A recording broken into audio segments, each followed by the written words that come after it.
अस्सलाम वालेकुम। मेरा नाम है डॉक्टर मोहम्मद कासिम इदरीस। आज की इस वीडियो बनाने का मकसद है अपने नाजरीन को बताना उनके सर्जरी के बाद जो कुछ मखसूस सवालात होते हैं उनके जवाबात के बारे में अपने मरीज़ों को आगाह करना। सबसे पहले सर्जरी के बाद मरीज़ों का जो सबसे मखसूस सवाल है या कॉमन सवाल है वो मेरे से पूछते हैं कि डॉक्टर साहब टाँके कब खुलेंगे। तो जो हमारे पेशेंट होते हैं जो ACL के हो गए या उसके बाद टोटल नी ट्रांसप्लांट के पेशेंट हैं, उनके हम जो स्टिचेज़ हैं वो तकरीबन सर्जरी के 2 हफ्ते बाद यानी सर्जरी के 15 दिनों के बाद टाँके हम उनके खोलते हैं। टाँके खुलवाने के लिए आपको हमारे सेक्रेटरी की तरफ से मैसेज आ जाएगा। आपने हॉस्पिटल आना है, हमारे पास हम एक रिव्यू करेंगे आपके टाँकों का और आपके टाँके भी खोले जाएंगे। और उसके साथ साथ हम फिजियोथेरेपी की कंसल्टेशन भी देंगे कि पेशेंट की कंडीशन कैसी है, पेशेंट की रिकवरी कैसे हो रही है, फिजियोथेरेपी के लिहाज से कोई कमी तो नहीं है। उसके 15 दिन के लिहाज से जो स्पेसिफाइड गोल्स होने चाहिए, आइदर हमारे पेशेंट ने वो गोल्स अचीव किए हैं, नहीं किए हैं। और उसके अलावा हमने देखना होता है हमारे पेशेंट में कोई इन्फेक्शन तो नहीं हो रहा है या उसकी जो रिकवरी ट्रीटमेंट प्रोसेस है वो सारा ठीक चल रहा है कि नहीं चल रहा। उसके बाद हमारे पेशेंट एक बड़ा मखसूस सवाल एक और पूछते हैं, डॉक्टर साहब जो हमारे ज़ख्म पे पट्टी लगी हुई है वो कितने दिनों के बाद हमें तब्दील करनी चाहिए। तो उसके लिए आपको अगर कोई भी मसला वगैरह हो तो नीचे नंबर दिया गया उस पर आप मेरे से रब्ता कर सकते हैं। वरना जब भी ड्रेसिंग तब्दील करनी है या कोई भी कंडीशन इस तरह की होगी तो हमारे सेक्रेटरी की तरफ से आपको एक पैगाम मौसूल हो जाएगा। तीसरा जो मेरे से बड़ा मखसूस सवाल मेरे अक्सर मरीज़ पूछा करते हैं, डॉक्टर साहब रिकवरी टाइम कितना होगा। रिकवरी टाइम देखें वो डिपेंड करता है ऑपरेशन पे। अगर आपका ACL है तो आप 3-1 हफ्ते में नॉर्मल चलने लग जाते हैं। अगर आपका ACL के साथ मेनिस्कस रिपेयर है तो उसमें थोड़ा सा रिहैब का टाइम ज़्यादा हो जाता है।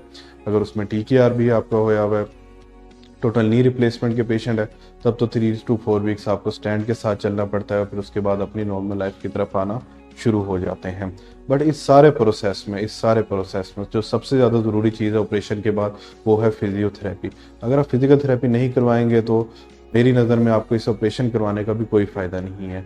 इस ऑपरेशन की सारी जो आगे प्रोग्रेस है, इस ऑपरेशन के रिजल्ट्स हैं, गोल्स हैं, वो फिजियोथेरेपी डिपेंड करते हैं। Short term goals, long term goals, किस लेवल पे रिहेबिलिटेशन आपने अपनी लेके जानी है वो फिजियो पे है। जितने आप कंसिस्टेंसी से, जितनी रेगुलर और जितनी पंक्चुअलिटी से आप फिजियोथेरेपी करेंगे, फिजियो को इम्पोर्टेंस देंगे, आपकी रिकवरी उतनी ही अच्छी आएगी। और फिजियोथेरेपी से मुतालिक हमारी टीम जिसको मैं लीड कर रहा हूँ, आपको तफसील से सारी स्टेप बाय स्टेप सारी चीज़ें हम आपको बताते रहेंगे। लाहौर के पेशेंट को हमारे खुद बुला के करते हैं, डिस्टेंट पेशेंट को हम अपने प्रोग्राम्स देते हैं और कंसल्टेंसी उनकी रेगुलर करते रहते हैं। एक और एहतियात जो यहाँ पे बड़ी ज़रूरी है, आपने मरीज़ों को हम बताता हूँ कि करनी है उन्होंने, वो है आइसिंग। आपने ख्याल करना है जब भी ऑपरेशन हुए हैं तब के बाद से लेकर रिकवरी में, जब तक आपके घुटने में सोजन है या ऑपरेशन वाली जगह सोजन है, आपने बर्फ़ की टकोर उस पर करते रहनी है।